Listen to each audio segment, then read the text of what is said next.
Tudo bem, pessoal? Coisa não é muito boa, viu? A coisa não está muito coerente com a realidade dos fatos, né? Que deveria estar, mas parece que não está, né? Infelizmente, a loucura está tomando de conta do mundo, né? Inclusive das lideranças, de tantas lideranças mundiais, né? Que a gente vê no mundo. Mas vamos dar uma pequena lida nessa parte aqui, né? Como todo mundo sabe, Comando Vermelho e PCC se tornaram organizações terroristas. O Ministério das Relações Exteriores enviou um documento à Câmara em que cita por duas vezes o risco de uma ação militar dos Estados Unidos no Brasil após autoridades norte-americanas classificarem Comando Vermelho e PCC como organizações terroristas. E essa ideia de nominar as coisas, né, dar outros nomes, né, acabou resultando em sanções contra o Brasil. Né? Sanções que tiveram muita ajuda dos nossos políticos aqui no Brasil, né, da nossa própria oposição. Eduardo Bolsonaro admite que trabalhou por sanções e teve reuniões nos Estados Unidos. Né? Em live na segunda-feira, 22, o jornalista Paulo Figueiredo, ao lado do deputado licenciado Eduardo Bolsonaro, afirmou que ambos estiveram em reuniões com autoridades americanas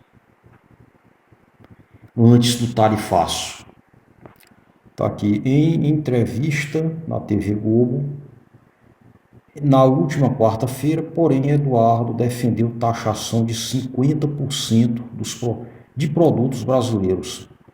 Me relacionou sobre a taxa de Trump a decisões tomadas pelo ministro Alexandre de Moraes e manifestou opinião pessoal sobre possível aplicação de outras sanções de Donald Trump contra o Brasil. Ele chamou de medidas de alavancas, medidas de alavanca. É o que a família Bolsonaro deseja para o Brasil, né, pessoal? Segundo Paulo, as sanções dos Estados Unidos começaram após o fim das eleições de meio de mandato, em 2022, ocasião em que o Partido Republicano de Donald Trump retomou a maioria na Câmara. O jornalista não especificou quanto tempo depois Eduardo passou a participar dos casos com autoridades americanas, mas afirmou ter incentivado o deputado a fazê-lo. Ou seja, pessoal, a coisa começou bem antes, né? Muito antes do que a gente imagina. Agora, é importante lembrar que o Flávio também está no meio disso aí tudo. Né? Flávio pede que Trump suspenda tarifaço para não beneficiar Lula na eleição, né? Para o tarifaço não ser instrumentalizado pelo Lula, assim, supostamente, na eleição. Mas tá aqui, né? O senador Flávio Bolsonaro pediu formalmente ao governo dos Estados Unidos que não aplique novo tarifaço contra o Brasil, alegando que a taxação daria fôlego ao presidente Lula na eleição. A solicitação foi enviada ao gabinete do parlamentar, pelo parlamentar ao escritório de representação comercial dos Estados Unidos. Né? Só que tem mais algo assustador aqui, pessoal. Mais assustador ainda. Em carta, Marco Rubio, né, aquele secretário do Trump lá, né, agradece a Flávio Bolsonaro por colocar a equipe de transição à disposição dos Estados Unidos, caso seja eleito. Né? Imagine uma equipe de transição à disposição de um país estrangeiro, de onde já se viu, pessoal. Que em carta enviada para o senador, e pré-candidato Flávio Bolsonaro. O secretário de Estado dos Estados Unidos, Marco Rubio, agradece a Flávio por colocar uma equipe de transição à disposição dos Estados Unidos, caso seja eleito presidente nas eleições de outubro. Né? Faltam alguns meses para essa eleição. Na carta datada de 23 de junho de 2026, foi em resposta a uma correspondência anterior do parlamentar à recente visita, do senador em Washington. Ele só vive em Washington. Registramos seu otimismo em relação às eleições de outubro e sua generosa oferta de colocar uma equipe de transição à nossa disposição caso seja eleito.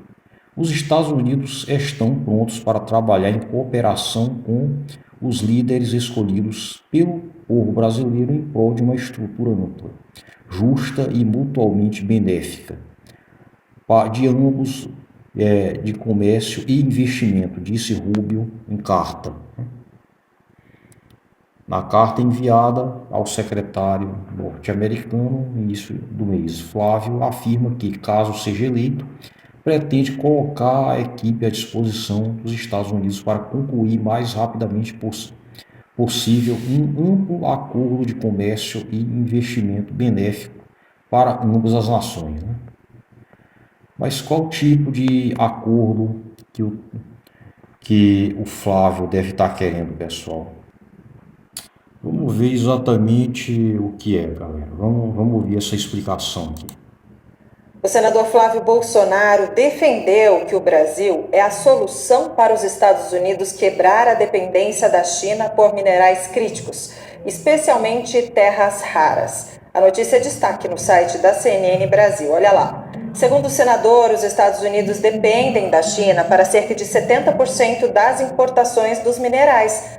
Flávio reforçou que as terras raras são fundamentais para os processadores de computador, sobretudo em relação ao desenvolvimento de inteligência artificial e equipamentos.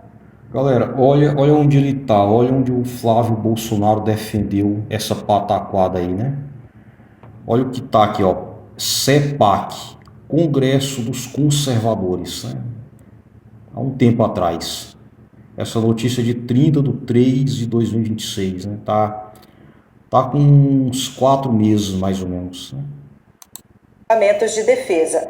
Na Conferência Conservadora dos Estados Unidos, Flávio alegou que sem as terras raras, a segurança nacional fica vulnerável e quando os Estados Unidos ficam vulneráveis, todo mundo livre fica vulnerável. O senador alegou ainda que o presidente Lula é abertamente anti-americano. Todo mundo fica vulnerável quando a segurança americana fica vulnerável. Né?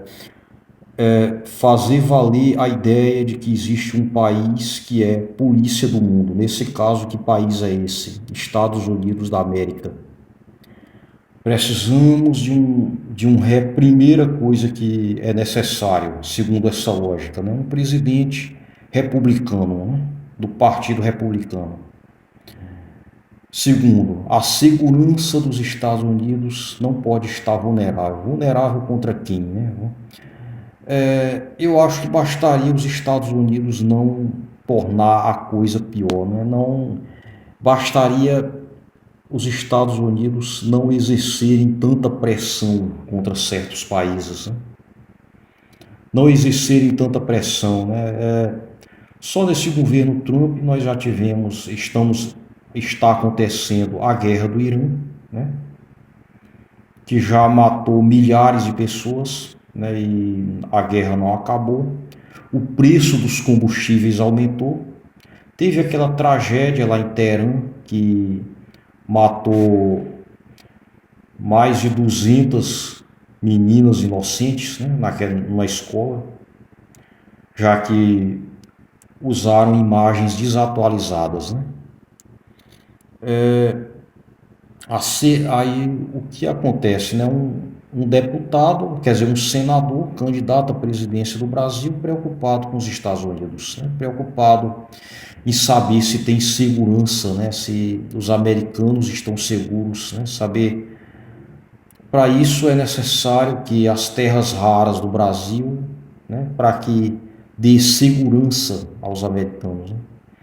Bom, nessa mesma reunião, o Flávio Bolsonaro ele sugeriu que houvesse pressão diplomática caso ele não ganhe a eleição, né? Lembrando que, infelizmente, existe a possibilidade de daqui a 8 meses ele estar presidente da República e estar lá nos Estados Unidos fazendo reunião. Até a equipe de transição, né? Até a equipe de transição, o que um país estrangeiro tem a ver com a equipe de transição do Brasil? Aí é que, caso ele venha ganhar a eleição, o que é que tem a ver? Bom, e tantos ataques, né? Tudo isso, primeiro, tem a ver com recuperar os Estados Unidos, né? Os Estados Unidos têm que se recuperar. Eu digo, por que se recuperar, né? Porque os Estados Unidos estão em frangalhos, né? O que estamos assistindo, pessoal, é um império em queda, um império em processo de desconstrução, um império que está caindo, pessoal. Os Estados Unidos, depois de quase 2 anos de governo Trump, não é nem de longe o que já foi no passado, né? Insegurança alimentar nos Estados Unidos supera a época da pandemia, né? Todo esse crescimento, os Estados Unidos continua sendo a maior economia do mundo, mas a concentração de renda continua, preços altos continuam, tá? Salários continuam sem acompanhar o preço dos aluguéis, está havendo um derretimento da classe média, né? Um desmantelamento, tá, de tudo aquilo que a gente aprendeu sobre sonho americano nos filmes de Hollywood. Olha só, né? Olha essa notícia aqui, né? Olha esse trecho aqui. Entre todas as famílias, 10% relatam ter deixado de fazer refeições por falta de comida em casa, muitas vezes porque a família não tem condições de comprá-la. Cerca de 16% uma a cada 6 meses dependerão de doações de alimentos. Entre as famílias com renda inferior a 50 mil dólares por ano, quase 20% foram obrigadas a pular refeições ou ficar sem comida. Pular a refeição ou passar um dia inteiro ou mais sem comer, né? Isso acontece nos Estados Unidos da América, sob o governo do Donald Trump. Quer dizer, o problema não é só quem está morrendo lá no Irã, quem está perdendo seus empregos, quem está vendo sua casa ser destruída lá no Irã. Isso está nesse site aqui, né? Nesse portal aqui, Monitor Mercantil. Notícia de 31 de maio de 2026, está com 2 meses apenas. Mas qual é a origem dessas ideias, desses rumores de que o Brasil pode ser atacado, né? Eu acho que tem muito delírio, né? Só que não é delírio por parte dos políticos do Brasil, não. Tá aqui, Trump disse que deixou instruções para atacar o Irã caso seja assassinado. O presidente dos Estados Unidos afirma ser na lista de alvos do Irã há muito tempo, né? Donald Trump disse que deixou instruções para que os Estados Unidos respondam com força militar avassaladora, né? Como se já não tivesse havido o suficiente, né? Caso o Irã consiga assassiná-lo. Estou na lista deles há muito tempo e com isso estou lidando, com isso que estou lidando, disse Trump no New York Post, nessa sexta-feira, dia 10, né? Ontem, né? Hoje é dia 11, né? Está aqui questionando se Israel compartilhou informação sobre inteligência a respeito de um novo plano iraniano para assassinar o Irã, e Trump descartou que isso tenha acontecido. Bem, só que por outro lado, né, nós tivemos o funeral de Khamenei, né? O Khamenei sim acabou sendo assassinado, né? Esse perdeu a vida, né? E não o Donald Trump. Após funeral, só que após funeral de Khamenei, líder supremo do Irã, diz que vingança é exigência que deve acontecer, né? O atual líder supremo diz que vai ter vingança. Pessoal, pois muito obrigado. Deixe seu like, compartilhe, comente. Até o próximo vídeo.